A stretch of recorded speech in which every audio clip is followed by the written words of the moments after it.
15:14 en toda la República Argentina y estamos con el señor Nicolás Maximiliano Luca. La seriedad del asunto. Opa, apa la papa. ¿Qué? ¿Tuvo que ir a dar examen hoy? No. Fui a aplicar para el FBI y me dijeron, no, flaco, no aplica. acá. No. Pero bueno, gírate un poquito y decime si ubicás a esas personas. Sí, claro. A todos, ¿no? Sí. ¿A todos? Sí, a todos. Bueno, más allá de que son todos políticos, ¿qué tienen en común? ¿La sonrisa? Y el dinero todos. Y esas cosas. No, pero estoy viendo que no todos están sonriendo. No todos tienen sonrisa Odol, pero bueno, como me piden que vaya apurando, vamos de atrás para adelante. Axel Kicillof, sí. Autor de frases célebres como jóvenes y jóvenes, o como que medir la pobreza es una forma de estigmatizar a los pobres. ¿Sí? Cristina Kirchner tiene un glosario interminable de frases, muchas polémicas, muchas acertadas, muchísimas desacertadas. ¿Qué sé yo? Para citar un ejemplo, como cuando escrachó a un jubilado por comprarle $10 a nieto y le dijo tacaño, o cuando se dijo y se desdijo respecto del suicidio, no suicidio de Nisman. Ella dijo que no tenía pruebas, pero tampoco tenía dudas de que había sido un suicidio, después fue por la otra vía. Millones. Pero los dos tenían algo en común, le hablan a su núcleo duro. Punto. Mauricio Macri ha tenido frases célebres, algunas por... no se inunda más, por ejemplo. No se inunda más, pudo haber sido una... es una frase célebre. Digo, quedó en el inconsciente. Pero hubo un discurso de que dijo que la Argentina tenía grandes atractividades. Es verdad. No me olvido más de eso.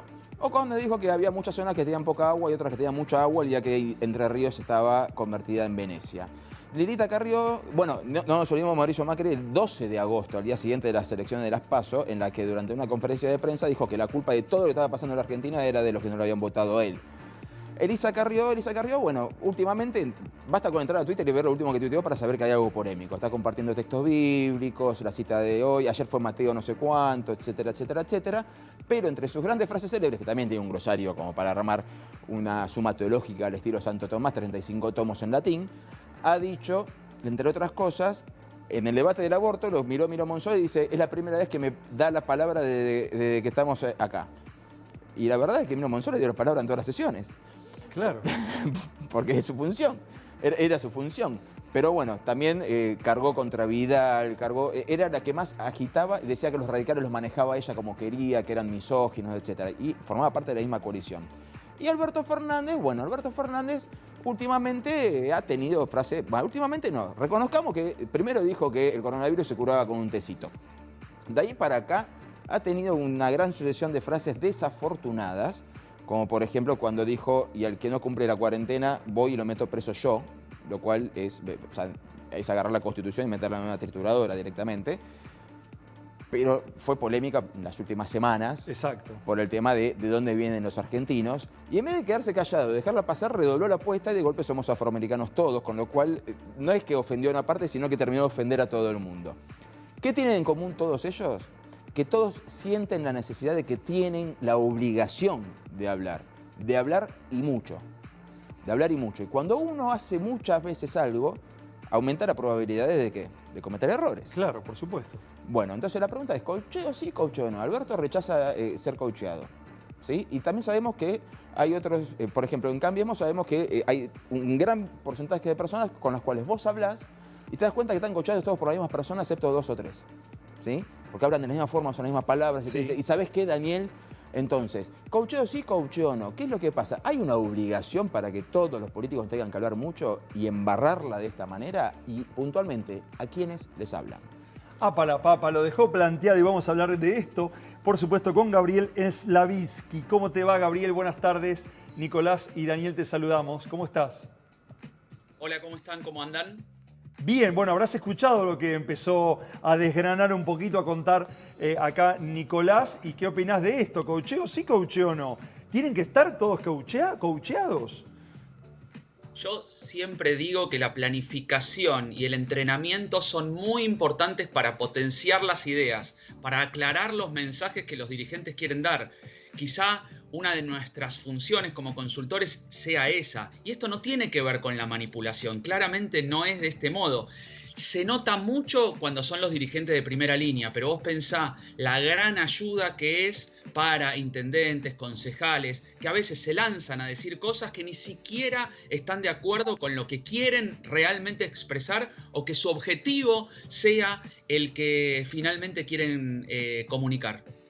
¿Cómo estás? Nicolás te habla. Yo generalmente, por una cuestión lógica de nuestro trabajo, cuando vengo al canal y sé cuál es el tema que tengo asignado, si lo tengo claro, lo repaso un poco. Si no lo tengo claro, me pongo a estudiar. ¿Qué pasa en los actos generalmente, ¿no? Por ejemplo, está el presidente hablando y dice, y ahora le cedo la palabra al intendente. Y el intendente pasa y parece que no hubiera preparado nada, que no sabía por qué estaba ahí. Y terminan mandándose las embarradas que se mandan. Sí, muchos dirigentes, demasiados dirigentes, creen que la espontaneidad es un buen recurso y sin embargo claramente es la parte negativa cuando se transforma en improvisación.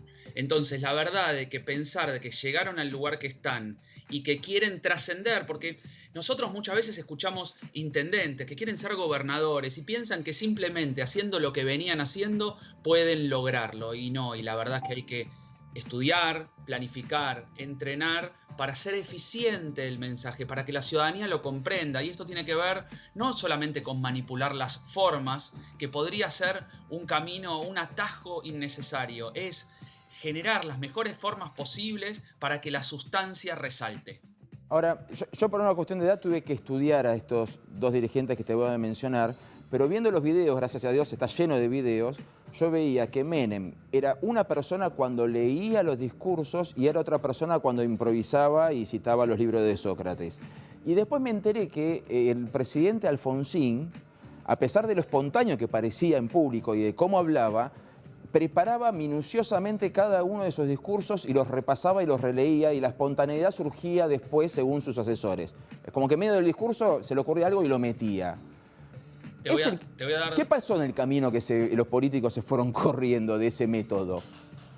Te voy a dar dos ejemplos. Churchill decía, planifiqué una vida entera mis discursos espontáneos. Planifiqué una vida entera mis discursos espontáneos. Quiere decir que en realidad lo que uno hace es entrenar la base para que después pueda surgir cierta espontaneidad. Y te voy a dar el segundo ejemplo. Cualquier deporte de alto rendimiento se practica por repetición. Los arqueros van a un lado y al otro, a un lado y al otro. Le tiran 50 centros. Exacto. Messi se quedaba después de hora a patear 50 tiro libres por día. ¿Por qué? Porque quieren mejorar, porque quieren aprender. Y esto no es la espontaneidad solamente. Eso es un recurso que debe ser usado en pequeñas dosis. Cuando se exagera esa situación, claramente los dirigentes meten la pata. ¿Vos notás una exageración en el discurso de los políticos actualmente? Por ejemplo, una exageración con desconocimiento del manejo de lo que quieren utilizar. Por ejemplo, Kicillof diciendo jóvenes y jóvenes, tratando de hacerle un guiño al lenguaje inclusivo y la verdad es que no hay ningún guiño. Y lo mismo pasa con figuras de la oposición también. ¿Notás que por ahí quieren acercarse a los jóvenes o a otros sectores y no saben cómo hacerlo? En vez de estudiarlo, van a lo espontáneo y que sea lo que Dios quiera. Voy a citar a un entrenador de tenis. En los momentos claves hay que hacer lo que uno sabe y no generar nada que sea un recurso nuevo. Pero tienen no que hablar. Improvisar un tiro diferente. Entonces, ir a determinados lugares discursivos en momentos en donde uno tiene una alta exposición no es necesario. Y si van a planificar alguna cuestión que tenga que ver con discurso inclusivo, que se explicite cuáles van a ser las palabras. Eso yo creo que al principio Alberto lo había hecho bien, porque quiso marcar una línea de discurso inclusivo y decía todos, todas y todes. No sé si recordás. Sí. Ahora, vos recién citabas a Churchill, y Churchill muchos de sus grandes discursos los leyó. ¿Sí? Incluso ante sus colegas en la Cámara de los Comunes leía los discursos. Ahora, una cosa es los grandes discursos en tiempos de guerra. También estamos en pandemia, no es una guerra, pero no la estamos pasando bien, no es una normalidad. Pero ¿qué pasa con la necesidad de hablar? ¿El político que habla demasiado hace poco? El político que habla demasiado comete errores, y eso es claro. La pregunta es ¿por qué el político habla de más? esa es la pregunta estratégica inicial. Si el político, el dirigente, el presidente, la vicepresidenta, el expresidente o cualquier líder o gobernador están mucho en la escena, quizás hay una planificación de decir, preferimos tomar el centro del cuadrilátero a pesar de los errores. Bueno, entonces cuando vengan los errores, que son obviamente que van a venir los errores cuando se está mucho en escena, eso es natural. Bueno, lo que uno le recomendaría en estos casos, por ejemplo, al presidente con los últimos fallidos o furcios, es quizá mejor más intervenciones más cortas antes que muchas y largas, porque si son demasiadas y encima son extensas, seguramente se cometan aún más errores de los que uno puede asumir o quiere asumir. Bueno, como consultor, te tengo que preguntar algo que me viene dando vueltas hace un montón. Yo sé que el teorema de Bagrini, prometer desde la oposición cualquier cosa, es un recurso necesario, hipócrita, mentiroso, pero necesario. Ahora, en épocas de redes sociales, en épocas de hiperinformación, casi tóxica información, ¿no es un tiro en los pies seguir apelando al teorema de Bagrini desde la oposición? Porque lo primero que te van a marcar es 3 días llevas en el sillón de la Casa Rosada y te van a decir, che, no resolviste esto.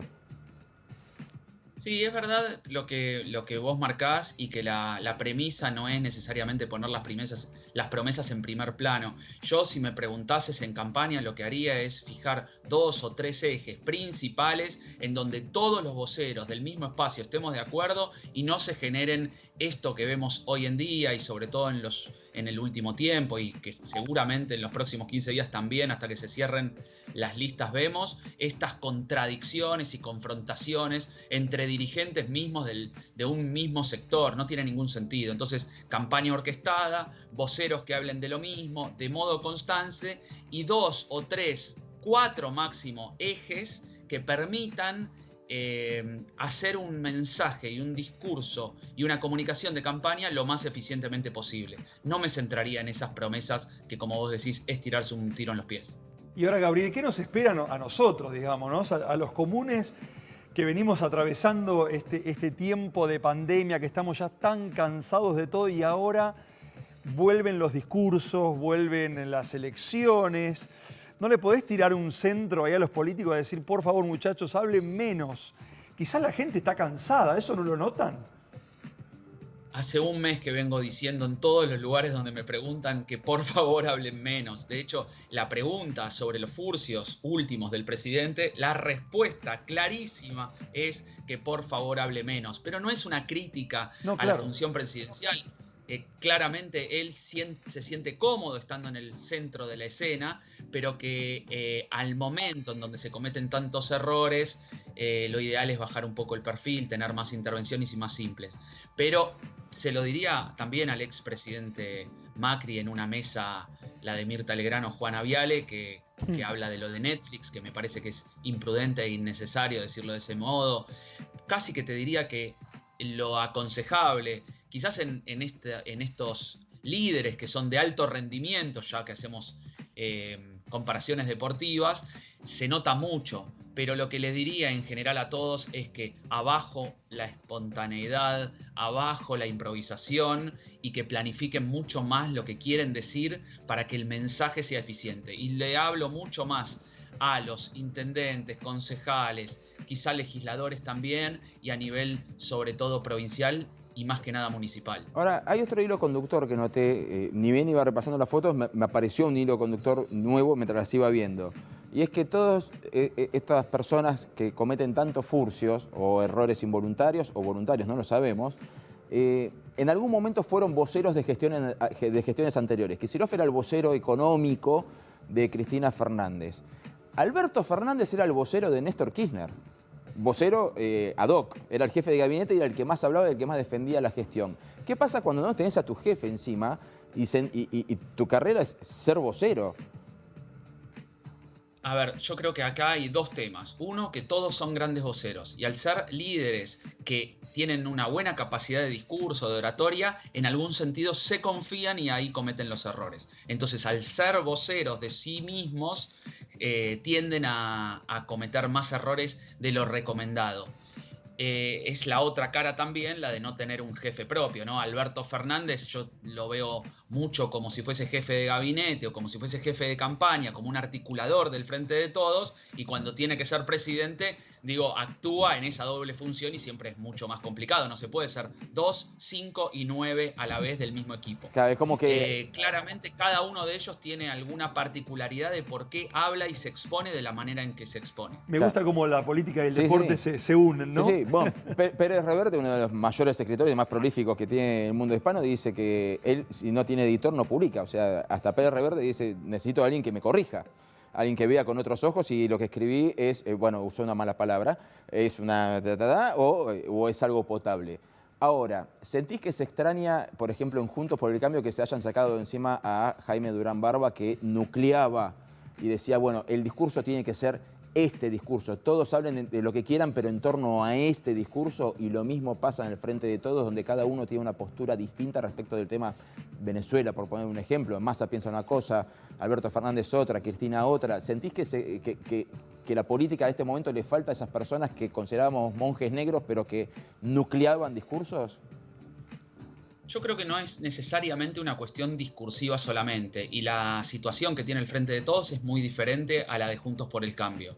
El ejemplo que das primeramente es, creo, que más un tema político del ordenamiento que está teniendo Juntos por el Cambio luego de haber llegado al poder con Macri, y a partir de la búsqueda de nuevos liderazgos que están más pensando en el 2023, porque la elección ejecutiva siempre es más tentadora y siempre en las primeras líneas son tan relevantes que las legislativas terminar siendo diputado, concejal o bueno, senador y diputado nacional o provincial.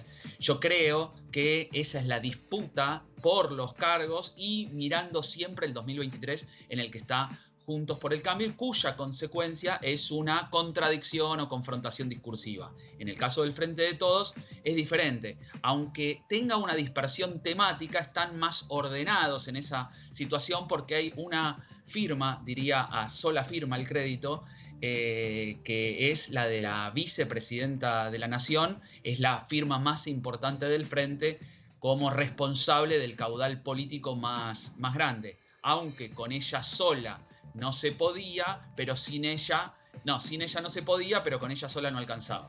A riesgo de ser retórico con la siguiente pregunta.